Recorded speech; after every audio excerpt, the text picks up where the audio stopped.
People who need the most love ask for it in the most unloving ways. Absolutely. It sounds crazy, but somehow they are seeking love. Absolutely. And when you kind of put that in your head, you're like, oh, like that's just a plea, a begging. A begging, a literal, like, it's not even a proposal, it's like a demand for love. It's a demand, absolutely. You don't always need a plan. Sometimes you just need some balls. You need to say, fuck it, I'm doing this. So many people plan. And I used to be one of them. I used to be so focused on the plan, making sure the plan was good. But fuck the plan. The execution is where it's at.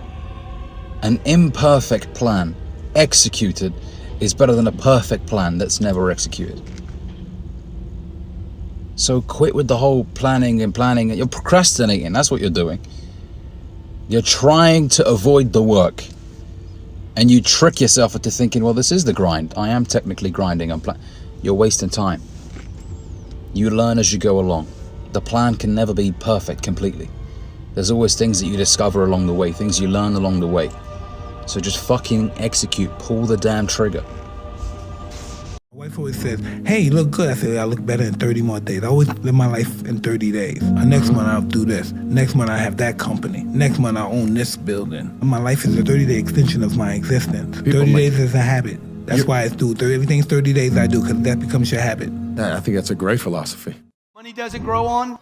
It's a lie, man. Money's a paper product. It comes from a cotton bush, okay? People talk about money, don't even know anything about it. Look, this is paper. It's a piece of freaking paper. It came from a cotton bush. It gets produced. You don't even need to make money. All you got to do is collect it. People are like, I got to make some money. It's against the law to make money.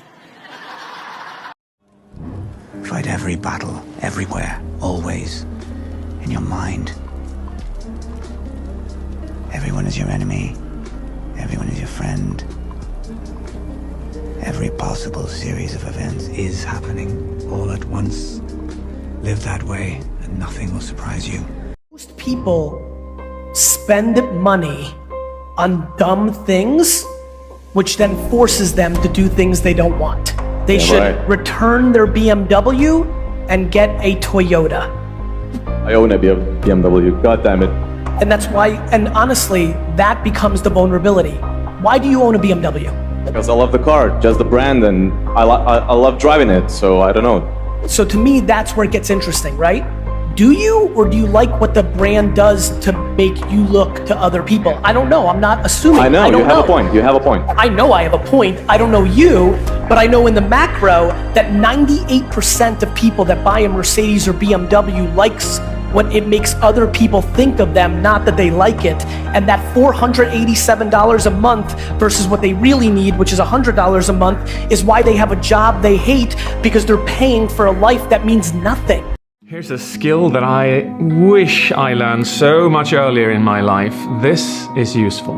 It's about how you can create and reverse anxiety in the same way by 3 steps. Step number 1 is that you move your head erratically with your eyes, looking around yourself like you're worried. Secondly, you tense your body. And thirdly, shallow breathing. If you do this, you will feel a sensation of anxiety come over you. You'll start sweating and you start feeling nervous and bad. The interesting thing is this: when you're hit by anxiety, these 3 things automatically happen. And you can reverse them by simply doing the opposite, i.e. do this. Slow down breathing. Fixate your eyes on one thing. Relax your body. And you can create anxiety and remove anxiety in the same way. Yo, we're growing up, and that means that we're not going to talk to or see each other as much as we're used to.